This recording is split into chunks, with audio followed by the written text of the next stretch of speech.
আউযু বিল্লাহি মিনাশ শাইতানির রাজিম। বিসমিল্লাহির রহমানির রহিম। শফিউদ্দিন সরকার একাডেমি অ্যান্ড কলেজ কর্তৃক আয়োজিত অনলাইন ক্লাসে দ্বাদশ শ্রেণীর শিক্ষার্থীরা, তোমাদের সবাইকে শুভেচ্ছা জানাচ্ছি।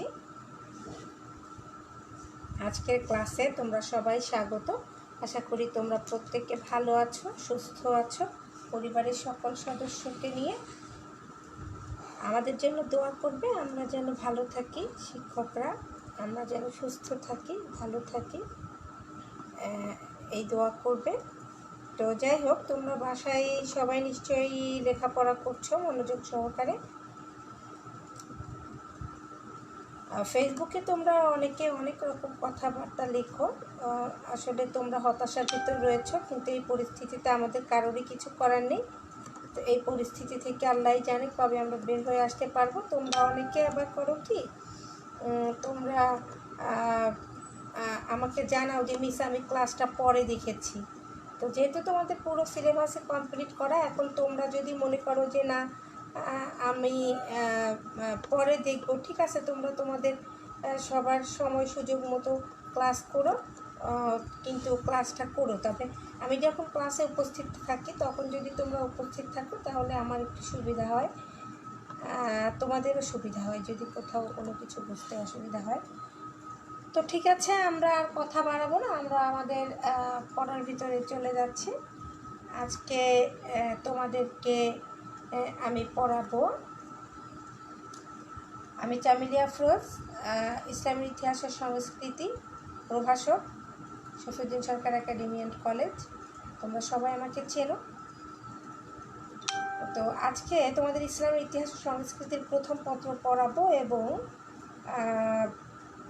পঞ্চম অধ্যায়ে আমাদের আব্বাসীয় খিলাফতের খলিফা আবু জাফর আল মনসুর, এই অংশটা আমরা আজকে পড়ব।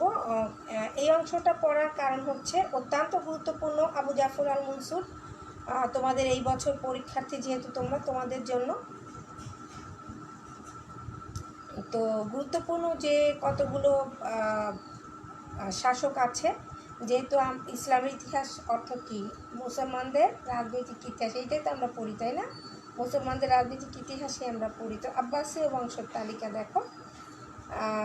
আমরা এই রাজনৈতিক ইতিহাসের ভিতরে দেখেছি যে আব্বাসীয় বংশ ইতিহাসে একটি গুরুত্বপূর্ণ স্থান দখল করে আছে। তো আব্বাসীয় বংশ, এর বংশ প্রতিষ্ঠিত হয়েছিল 750 এবং এই বংশের নিষ্পত্তি হয়েছিল 1258-তে। আব্বাসীয় বংশের পূর্বপুরুষ যিনি হযরত মুহাম্মদ সাল্লাল্লাহু আলাইহি সাল্লামের দাদা আব্দুল মুত্তালিব, তার বাবা হাশিম, সেখান থেকে। তাহলে আব্বাসীয় কারা, যদি একটি জ্ঞানমূলক প্রশ্ন আসে তাহলে আমরা বলতে পারবো হাশিম হযরত মুহাম্মদ সাল্লাল্লাহু আলাইহি সাল্লামের বংশধর, পূর্বপুরুষ আব্দুল মুত্তালিব, তার বাবা হাশিম, এখান থেকেই হলো আব্বাসীয় বংশ। যদি আমরা পড়তে শুরু করি তাহলে আমরা লিখতে পারবো যে আব্বাসী হলো হাশেমীয়রা মানে হাশিমের বংশধর, কুরাইশ বংশের হাশেমীয় বংশোদ্ভূতই হলো আব্বাসীয়রা।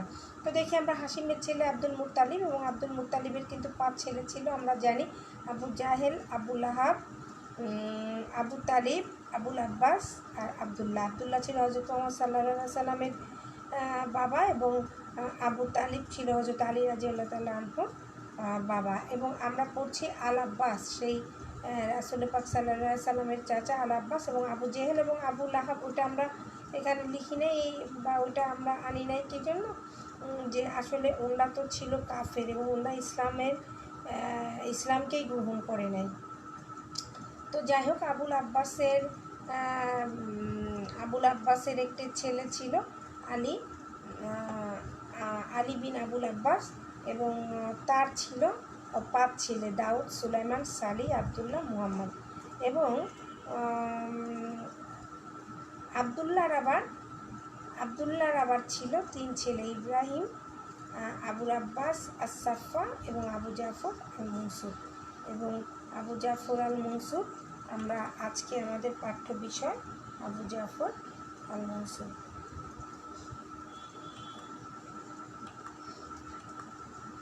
আমরা এখন দেখতে পাচ্ছি আবু জাফর আল মনসুর 754 থেকে 775 পর্যন্ত উনি শাসন করেছিলেন। আমাদের কিন্তু বেসিক্যালি এই কত থেকে কত পর্যন্ত শাসন করেছিলেন এইটা কিন্তু স্পেসিফিক আমরা আসলে জাস্ট মনে রাখার জন্য, কিন্তু এটা যে খুব তারিখটা যে খুব মনেই রাখতে হবে কিছু কিছু ক্ষেত্র ছাড়া তা কিন্তু ঠিক না। তো আমরা আজকে পড়ব আবু জাফর আল মনসুরের পরিচয় জানবো, আবু জাফর আল মনসুরের গৃহীত নীতি এবং পদক্ষেপ এবং মনসুরের কৃতিত্ব। দেখো, আবু জাফর আল মনসুরের পরিচয়।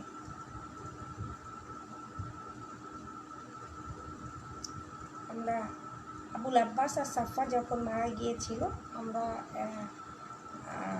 জানি যে ওনার বড় ভাই ছিল 754-তে, 750-এ ক্ষমতায় এসে জাস্ট 4 বছর শাসন করলো, 754-তে উনি মারা গেল। তার ভাই আবু জাফরকে উত্তরাধিকারী মনোনীত করে উনি মারা গেলেন। এ সময় আবু জাফর কিন্তু মক্কায় অবস্থান করছিলেন।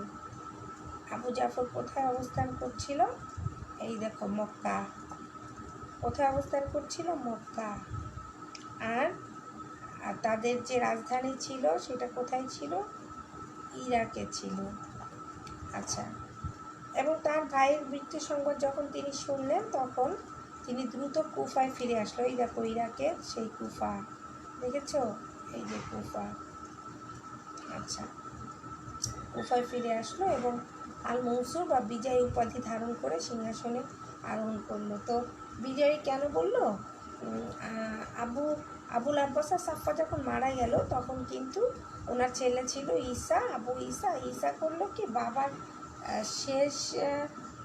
বাবার জীবনের শেষ সময় এইটাকে তখন কিন্তু তিনি বাবাদের দুনিয়া ছেড়ে চলে গেছে, এটা কিন্তু উনি তখন আর মনে করেনি। উনি এটা মনে না করে সেই সিংহাসনের দিকে, অর্থাৎ সেই কুফাতে উনি সিংহাসন দখল করার জন্য ওনার সেনাবাহিনী সে অগ্রসর হলো। তখন আল মনসুর করলো কি, দ্রুত কুফায় গেল।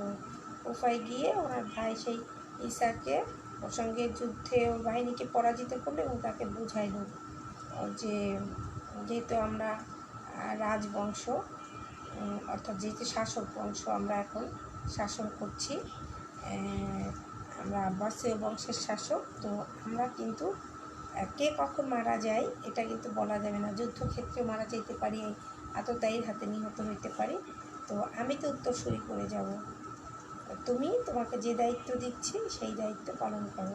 এইভাবে বোঝায় তাকে ফিরায় নিয়ে আসলো এবং আল মনসুর বা বিজয় উপাধি ধারণ করে সিংহাসনে গ্রহণ করলো। তো এরপরে আমরা দেখছি রাক্কা একটা জায়গা, দেখো চিহ্নিত করছি রাক্কা।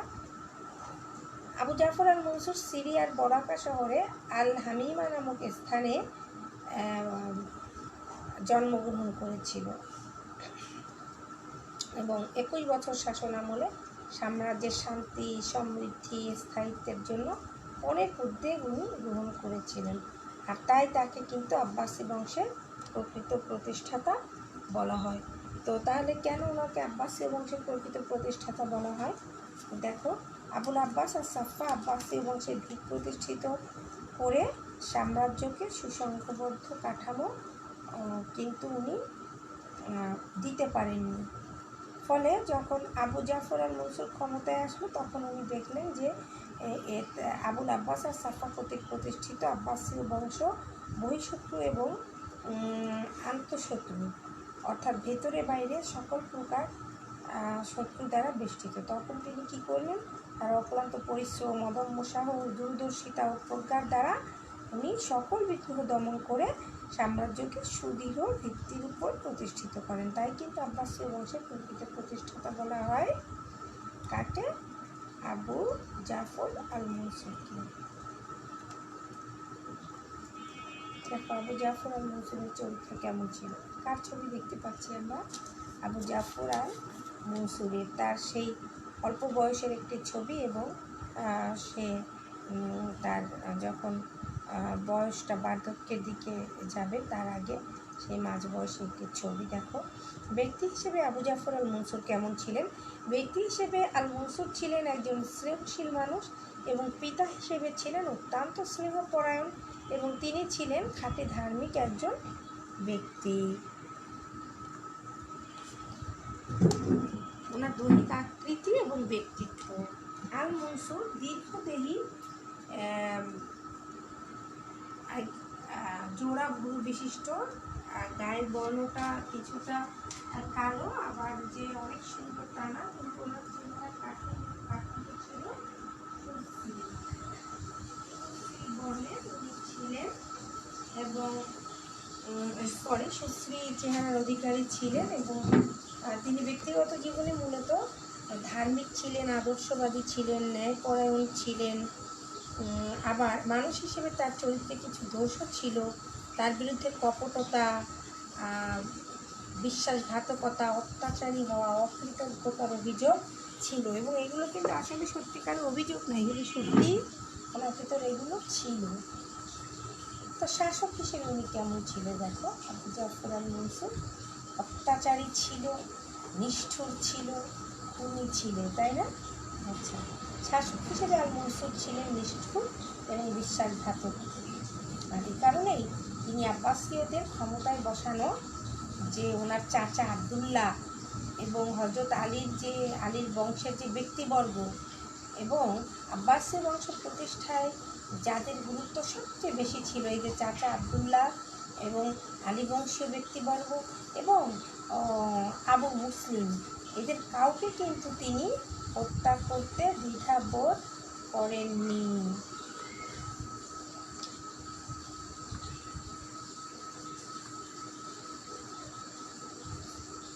আব্বাসীয় খিলাফতের প্রতিষ্ঠাতা ও শাসন সুদৃঢ় করেছিলেন কীভাবে? দেখো জাবের যুদ্ধের মাধ্যমে কিন্তু আব্বাসীয়রা ক্ষমতায় এসেছিল। এটা কিন্তু আমরা জানি যে জাবের যুদ্ধে উমাইয়া খিলাফতের শেষ সুলতান দ্বিতীয় মারওয়ান পরাজিত হয়েছিল আবদুল্লাহর কাছে এবং জাবের যুদ্ধের প্রধান সেনাপতি ছিল আবদুল্লাহ বিন আলী এবং খিলাফত লাভের প্রত্যাশায় বিদ্রোহ ঘোষণা করেছিল। আবুল আব্বাস আর সাফা তাকে এই মর্মে কিন্তু প্রতিশ্রুতি দিয়েছিল যে তার মৃত্যুর পর আবুল আব্বাস আর সাফার মৃত্যুর পর আবদুল্লাহ বিন আলীকে উত্তরাধিকারী নির্বাচিত করা হবে। কিন্তু প্রতিশ্রুতির ব্যতিক্রম হওয়ায় ভাতিজা আবু জাফরের বিরুদ্ধে তিনি বিদ্রোহ করে। অর্থাৎ প্রথম যে ভাতিজা ক্ষমতায় ছিল আবুল আব্বাস আর সাফা, আবার তিনি মনোনয়ন করে যায় তার ভাইকে আবু জাফরকে। তো আমরা দেখতে পাচ্ছি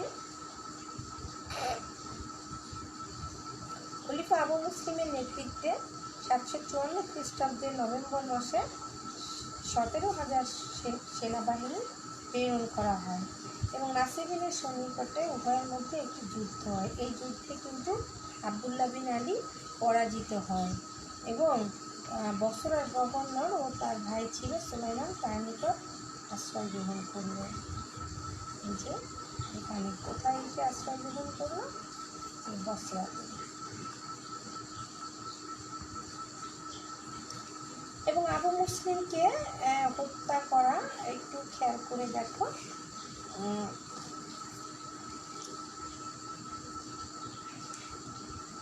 আবু মুসলিম আব্বাসীয় খিলাফত প্রতিষ্ঠায় যার গুরুত্ব ছিল সবচেয়ে বেশি, যার অবদান ছিল সবচেয়ে বেশি, সে আবু মুসলিমকে হত্যা করেছিল আবু জাফর আল মনসুর। এবং আবু মুসলিম একজন বিখ্যাত কূটনীতিবিদ ছিলেন, সংগঠক ছিলেন, রণকৌশলী ছিলেন এবং জনপ্রিয় একজন সেনাপতি ছিলেন। তাহলে একাধারে কী কী ছিল আবু মুসলিম? একজন কূটনীতিবিদ, অর্থাৎ কাল কী হবে সে আজকেই বুঝত, এবং কার সঙ্গে সুসম্পর্ক স্থাপন করতে হবে, কীভাবে স্থাপন করতে হবে এটা সে বুঝত। সংগঠক ছিলেন, জনগণের মন জয় করে কিভাবে জনগণকে নেতৃত্ব দিবেন এটা অনেক ভালো বুঝতেন। রণকৌশলী ছিলেন, অর্থাৎ যুদ্ধের কৌশল তিনি জানতেন এবং একজন জনপ্রিয় সেনাপতি ছিলেন। তিনি নিজের মেধা ও সাংগঠনিক শক্তি দিয়ে আব্বাসীয় রাজবংশকে প্রতিষ্ঠিত করতে প্রভূত ভূমিকা রেখেছিলেন। কিন্তু আবু জাফর আল মনসুর কি এটা মেনে নিয়েছিল? না, তিনি আবু মুসলিমকে হত্যা করেছিল। এবং কেন হত্যা করেছিল? আবু মুসলিমের জনপ্রিয়তার কারণেই খোরাসান থেকে তাকে দূরে রাখার জন্য মিশর কিংবা সিরিয়ার গভর্নর হওয়ার প্রস্তাব দিয়েছিল।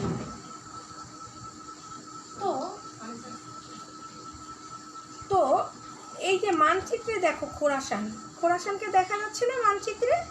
আচ্ছা, এইবার দেখো, এই হলো ইরাক। কোথায় যাওয়ার কথা বললো? সিরিয়া এবং মিশর। কোথাকার দায়িত্ব দিল? সিরিয়া এবং মিশর। আর খোরাসান কিন্তু আফগানিস্তানের উপরের দিকে। এই দেখো খোরাসান, নিচে আফগানিস্তান, তার উপরে খোরাসান, তার উপরে তুর্কিমেনিস্তান। এই দেখো তুর্কিমেনিস্তান, দেখছো? তুর্কিমেনিস্তান, আফগানিস্তান, এইটার এই মিডেলে এই জায়গাটা হলো খোরাসান। তাহলে তার বাড়ি, তার জন্ম, তার বেড়ে ওঠা খোরাসানে, কিন্তু তাকে দেখো রাষ্ট্রের অন্য এক প্রান্ত মিশর অথবা সিরিয়া, এই দুই জায়গায় বলা হলো যে এই দুইটা জায়গার গভর্নর আপনি হতে পারবেন। তাহলে কি একটি লোক যার অবদান ছিল আব্বাসীয় বংশ প্রতিষ্ঠায় সবচেয়ে বেশি, সেই লোকটিকে বিনা অপরাধে, বিনা দোষে লোকটিকে করা হয়েছিল, হত্যা করা হয়েছিল। এই হত্যা কিন্তু কোনো সাধারণ হত্যাযোগ্য ছিল না।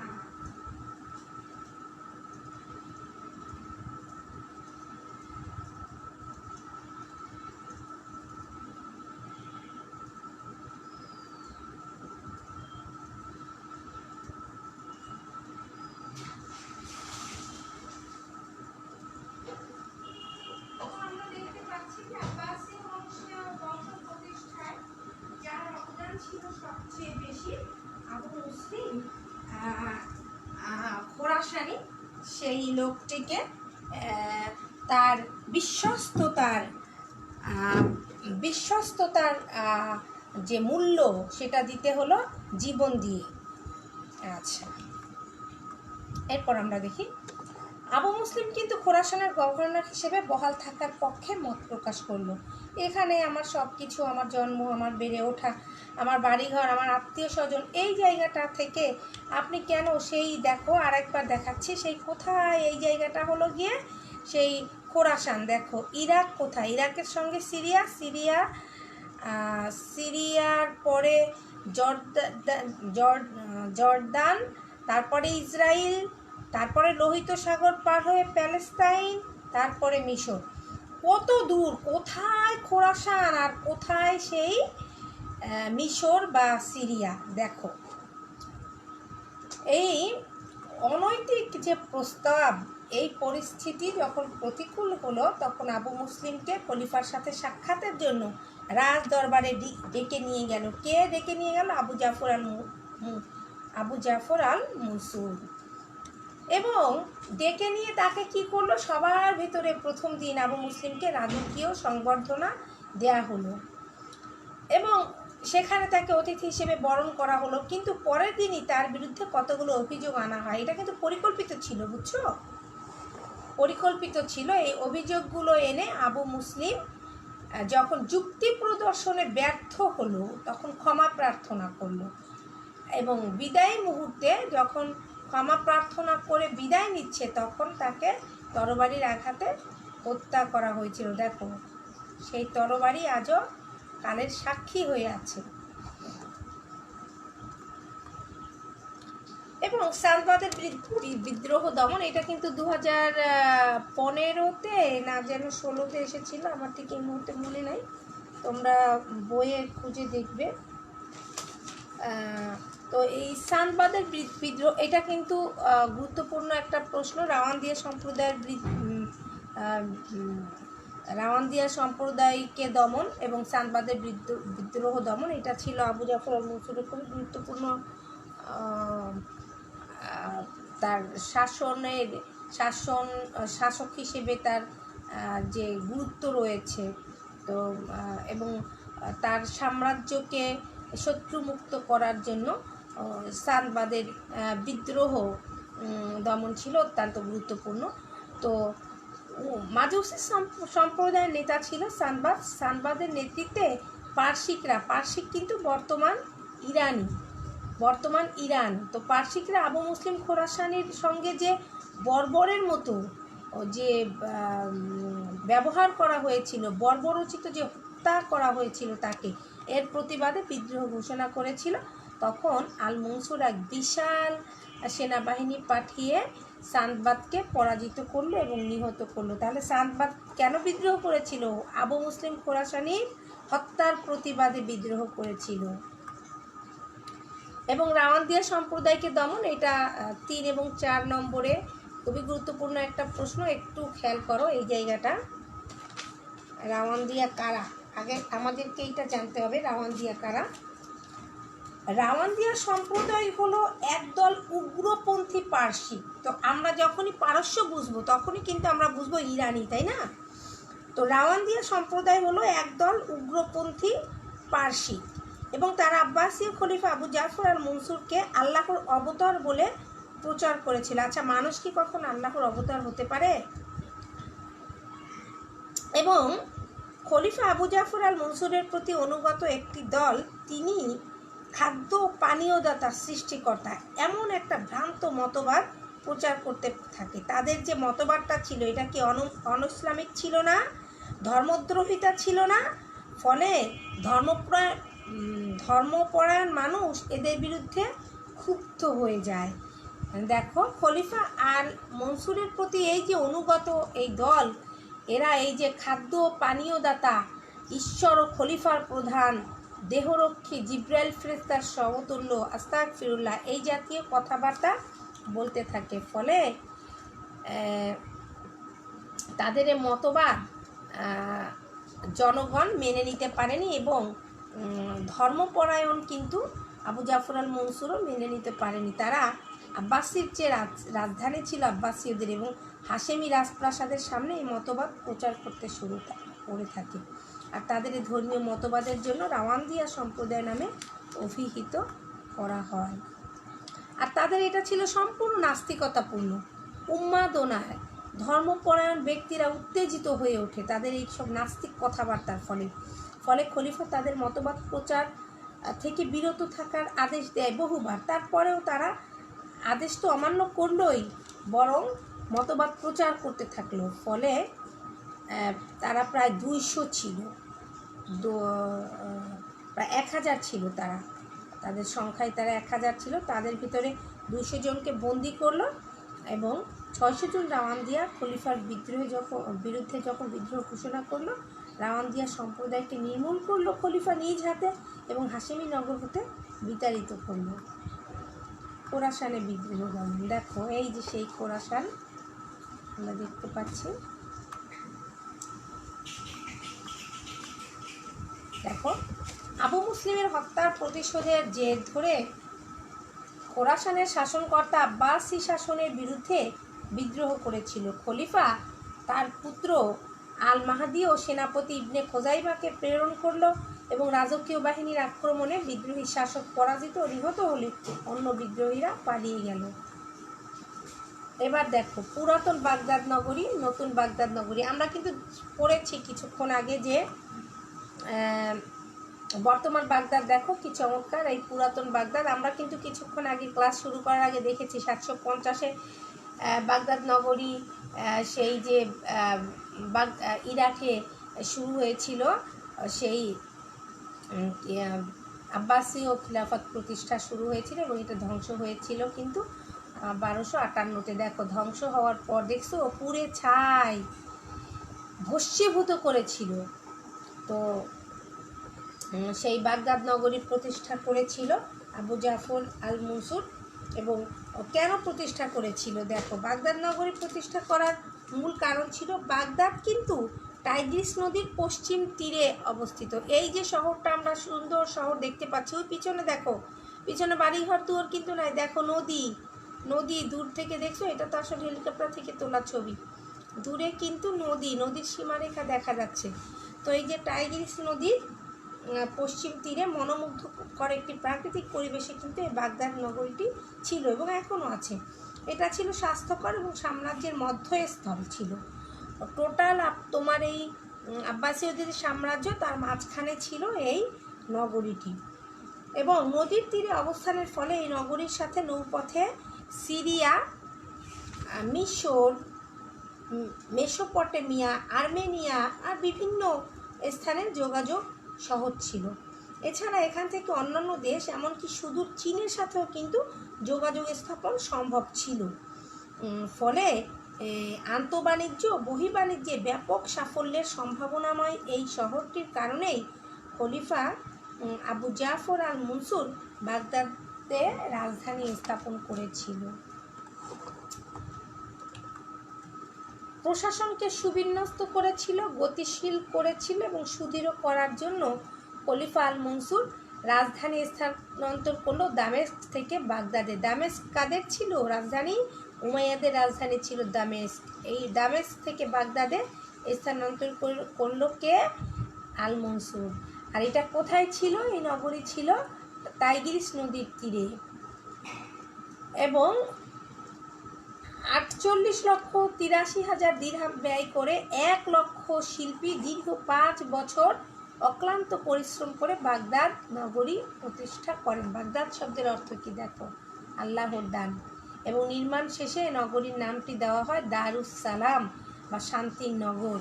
খলিফার নাম অনুসারে এর অপর নাম হলো আল মনসুরিয়া। আল মনসুরিয়া, একটা প্রশ্ন আসতে পারে আল মনসুরিয়া কি?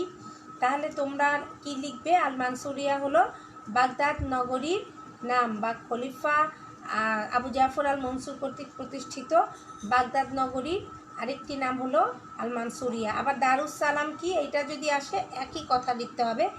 খলিফা আবু জাফর আল মনসুর কর্তৃক প্রতিষ্ঠিত বাগদাদ নগরী অপর নাম হলো দারুস সালাম। দারুস সালাম শব্দের অর্থ কি? দারুস সালাম শব্দের অর্থ শান্তির নগর। আমরা দেখতে পাচ্ছি সেনাবাহিনী। সামরিক শক্তি সাম্রাজ্যের মূল ভিত্তি। কেউ প্রাসাদ ষড়যন্ত্র সহ কোনরূপ রাষ্ট্রবিরোধী কাজে লিপ্ত কিনা তা জানার জন্য তিনি গুপ্তচর বাহিনী নিয়োগ করেন। কারণ উনি আসলে বুঝতে পেরেছিল যে একটি রাষ্ট্রকে সুসংগঠিতভাবে পরিচালিত করতে হলে সেনাবাহিনীর শক্তি বৃদ্ধি ছাড়া কোনো উপায় নাই। আর এই সামরিক শক্তি কিন্তু একটি সাম্রাজ্যের মূল ভিত্তি। ফলে তিনি রাষ্ট্রবিরোধী কেউ কোনো প্রাসাদ ষড়যন্ত্র করছে কিনা এটা জানার জন্য গুপ্তচর নিয়োগ করেছিলেন। জ্ঞান বিজ্ঞানের পৃষ্ঠপোষকতায় আবু জাফর আল মনসুরের কৃতিত্ব ছিল অসাধারণ। তিনি জ্ঞান বিজ্ঞানের একনিষ্ঠ পৃষ্ঠপোষক ছিলেন। বিভিন্ন সভ্যতার ও ভাষায় গুরুত্বপূর্ণ গ্রন্থ আরবি ভাষায় অনুবাদের জন্য তিনি একটি অনুবাদ বিভাগ প্রতিষ্ঠা করেন। এবং মনসুরের পৃষ্ঠপোষকতায় সংস্কৃত থেকে সর্বজন যেন পড়তে পারে এই জন্য অ্যানিম্যাল ফ্যাবলস অর্থাৎ পশু পক্ষী গল্প আরবি ভাষায় অনুবাদ করা হয় এবং তার নির্দেশেই ভারতীয় জ্যোতিষবিদ্যার গ্রন্থ খণ্ড খাদ্যকা ও গল্প পুস্তক হিত উপদেশ আরবি ভাষায় অনুদিত হয়েছিল। তাহলে তোমরা বাসায় খলিফা আবু জাফর আল মনসুরের ভালো দিকগুলো পড়বে। তোমরা আগেই চলে যেও না, তোমাদের সাথে আমার একটু কথা আছে। এবং আব্বাসীয় বংশের প্রকৃত প্রতিষ্ঠাতা হিসেবে আবুল আব্বাস আর সাফা নাকি আবু জাফর আল মনসুর প্রকৃত প্রতিষ্ঠাতার ছিল, এটা তোমরা বাসায় পড়বে এবং তোমাদের পড়া আছে, আবার দেখবে। এবার দেখো আল মনসুর শব্দের অর্থ কি? মনসুরের আমলে প্রথম কে বিদ্রোহ করেছিল? এবং আব্বাসীয় যুগের সর্বশ্রেষ্ঠ সংগঠক কে ছিলেন এবং রাওয়ান্দিয়া কি আর দারুস সালামের অপর নাম কি? তাহলে আল মনসুর শব্দের অর্থ কি আমরা দেখি। আল মনসুর শব্দের অর্থ বিজয়ী। মনসুরের আমলে প্রথম যে বিদ্রোহ করেন সে হলো আবদুল্লাহ, ওনার চাচা ছিল। হ্যাঁ, এবং আব্বাসীয় যুগের সর্বশ্রেষ্ঠ সংগঠক ছিলেন আবু মুসলিম। আর রাওয়ান্দিয়া কি? রাওয়ান্দিয়া হলো ধর্মীয় মতবাদ সম্প্রদায়, একটি ধর্মীয় মতবাদ সম্প্রদায়। তবে এর আগে অবশ্যই লিখতে হবে একটি উগ্রপন্থী ধর্মীয় মতবাদ সম্প্রদায়, একটি উগ্রপন্থী ধর্মীয় মতবাদ সম্প্রদায়। দারুস সালাম এর অপর নাম কি? দেখো, দারুস সালামের অপর নাম হচ্ছে আল মানসুরিয়া। বাগদাদ নগরীর কয়টি নাম? দারুস সালাম, আল মানসুরিয়া। মনে থাকবে, বাগদাদের 3টি নাম কিন্তু। এবং আমরা দেখতে পাচ্ছি যে আব্বাসীয় খিলাফতের প্রকৃত প্রতিষ্ঠাতাকে এবং শ্রেষ্ঠ শাসককে, এবং আব্বাসীয় খিলাফতের প্রকৃত প্রতিষ্ঠাতা কাকে এবং কেন বলা হয় ব্যাখ্যা করো। এটি একটি 2 মার্কের প্রশ্ন, বোর্ড কোশ্চেন, খুব ইম্পর্টেন্ট। এবং আব্বাসীয় খিলাফতের শ্রেষ্ঠ শাসক চিহ্নিত করে তার কৃতিত্ব বিশ্লেষণ করো। এটা তোমরা বাসায় পড়বে। আর আজকের ক্লাসে তোমরা যারা উপস্থিত ছিলে তোমাদের সবাইকে ধন্যবাদ। আল মনসুরিয়া রাজপ্রাসাদ দেখছো, এই প্রাসাদের শুভেচ্ছা দিয়ে ধন্যবাদ দিয়ে ক্লাস শেষ করছি। এখন একটু কথা বলি, তোমরা খেয়াল করে শোনো। যাদের অন্য ক্লাস আছে ফিরে যাও, আর যাদের অন্য ক্লাস নেই, মানে পরের ক্লাসটা যাদের নেই, তারা একটু কাইন্ডলি আমার কথা শোনো। তোমাদের কোন কোন অধ্যায়টা আমি পড়ালে, ফেসবুকে অনেকে আমার সাথে অ্যাড আছো, তোমরা বন্ধুরা নিজেরা আলোচনা করে আমাকে একটু মেসেজ করে জানিও মেসেঞ্জারে। হ্যাঁ, আর তোমরা একটা গ্রুপ করো। তোমাদের তো অনেকের ফোন নাম্বার নাই, আমার কাছে শুধু জাহিদের আর মেরাজের ফোন নাম্বার ছিল। আমি মেরাজের বাংলা লিঙ্কে ট্রাই করলাম, মেরাজকে পাইনি। আর জাহিদকে একদিন ফোন করলাম, জাহিদের আম্মা ধরেছিল, তারপর জাহিদ যোগাযোগ করেনি আমার সঙ্গে। তো তোমরা বন্ধুরা, তোমরা যদি একটা গ্রুপ করো তাহলে তোমরা সেই গ্রুপের মাধ্যমে আমাকে একটু জানাইও, কারণ আমার ফার্স্ট ইয়ারের কিন্তু একটা গ্রুপ আছে অলরেডি, এবং ওরা কিন্তু আমাকে প্রতিনিয়ত যে সমস্যাটা হোক ক্লাসে কোনটা আবার বলবো কমেন্টেও জানায়, আবার ওই গ্রুপে বিশেষ করে ওরা আমার সাথে বেশি আলোচনা করে পড়াশোনার বিষয়ে। তো তোমরাও প্লিজ, তোমাদের যেখানে যা সমস্যা আছে, তোমাদের সামনে হতাশা আছে, তোমাদের ভেতর অনেক হতাশা আছে, ঠিক আছে, হতাশার কিচ্ছু নাই। একটা কথা সারা জীবন মনে রাখবা, যত সমস্যা তত বেশি সমাধানের পথ। এই যে সমস্যাটা চলতেছে, এই সমস্যার ভিতর আমাদের বেঁচে থাকাটাই আসল কথা। আর শোনো, একটা কথা মনে রাখবা, শিক্ষার জন্য কিন্তু জীবন না, জীবনের জন্য শিক্ষা। পৃথিবীতে লক্ষ কোটি মানুষ আছে যারা উচ্চশিক্ষায় শিক্ষিত হয় নাই, কিন্তু তাদের উপরে আমরা আবার উচ্চশিক্ষা গ্রহণ করি। যেমন মনে করো সেই ইংল্যান্ডের সেই নাট্যকার, কি নাম ইংল্যান্ডের নাট্যকারের, পৃথিবী বিখ্যাত শেক্সপিয়ার। তারপরে আমরা নজরুল, লালন, রবীন্দ্র, এদের উপরে যে এখন ডক্টরেট হচ্ছে, জীবনানন্দ দাশ বিশিষ্ট সাহিত্যিক আমরা জানি। এছাড়াও মনে করো যে তোমরা যদি বলো আমি আল মামুন পড়াবো, আল মামুনের সময় দেখো যাদের জ্ঞান গর্ভ আছে, আসলে শুধু উচ্চ বিদ্যাপীঠে যেতে পারলেই যে অনেক কিছু জানা যায় তা না। জানার জন্য শুধু মন থাকতে হয়, অনেক বেশি মন থাকতে হয়, আগ্রহ থাকতে হয়। একটা সময় তো পৃথিবীতে শিক্ষা প্রতিষ্ঠান ছিল না, তাহলে আজকে শিক্ষা এলো কীভাবে? যারা জানার আগ্রহ প্রকাশ করেছে, সভ্যতার বিকাশে, ক্রমাগত বিকাশে আমরা আজকের এই আধুনিক সভ্যতায় দেখো, এই যে অনলাইনে ঘরে বসে ক্লাস করছি, চিন্তা করা যায়? তাহলে একটা সময় তো ছিল যখন এইগুলো মানুষ ভাবতেও পারেনি, আর এখন আমরা সেই প্রযুক্তি ব্যবহার করছি। তো হতাশা নিয়ে কিন্তু কোনো সফলতা হয় না। কেউ হতাশ থেকো না। আমার সঙ্গে তোমরা একটু যোগাযোগ রেখো, একটা গ্রুপ করো, গ্রুপে আমার সাথে ডিসকাস করো। আর যদি এটা না করতে পারো তাহলে কমেন্টে আমাকে জানাই দিও নেক্সট ক্লাস কোনটা করাবো। হ্যাঁ, আল মামুন করাবো, আমিন মামুনের ভিতর সংঘর্ষ করাবো, আব্বাসি ওটা শেষ করতে চাচ্ছিলাম। হ্যাঁ, হারুন আর রশিদ করাবো, আবার উমাইয়া পড়াবো, আবার সভ্যতার যুগে যাব। মোটামুটি যতদিন এই পরিস্থিতি ঠিক না হয় ততদিনে কিন্তু, আর ছবি দেখলে কিন্তু মনে থাকে। আজকে দেখছো যে ছবিগুলো দেখেছো, মনে থাকে না? ছবি দেখলে মনে থাকে, ফলে তোমাদের পড়াশোনার জন্য কিন্তু খুবই ভালো হবে। তো আমি এত পরিশ্রম করছি কাদের জন্য? আমি পারি না? এই যে আমার সামনে তো একটা বোর্ড আছে, বই আছে, আমার মার্কার আছে, আমি তো তোমাদের লিখে লিখে ক্লাসের মতো পড়াতে পারি। তারপরে এত কষ্ট করে কন্টেন্ট করে 3 ঘন্টা 4 ঘন্টা করে প্রত্যেক দিন বসে বসে তোমাদের জন্য এই যে এই প্রযুক্তির ব্যবহার করছি, আমি পরিশ্রম করছি। আর তোমরা যারা কম্পিউটারে কাজ জানো, তোমরা কিন্তু জানো আসলে পাওয়ার পয়েন্টের অনেক কাজ। এই যে এত কাজ করছি আমি কাদের জন্য করছি বলো? তোমাদের জন্য করছি। তো তোমাদেরকে আবারও আমি তো ধন্যবাদ জানাই যারা ক্লাস করেছো। ক্লাস করো, ক্লাসের কোনো বিকল্প নেই। ক্লাস করলেও আবার কিন্তু পড়াটা রিভিশন হয়ে যাবে। এই দেখো তোমাদের আমার প্রিয় কসমস স্কুলের শুভেচ্ছা দিলাম। হ্যাঁ, আজকের মতো ক্লাস এখানেই শেষ করছি। ধন্যবাদ যারা ক্লাস দেখেছো, সবাইকে ধন্যবাদ। আসসালামু আলাইকুম।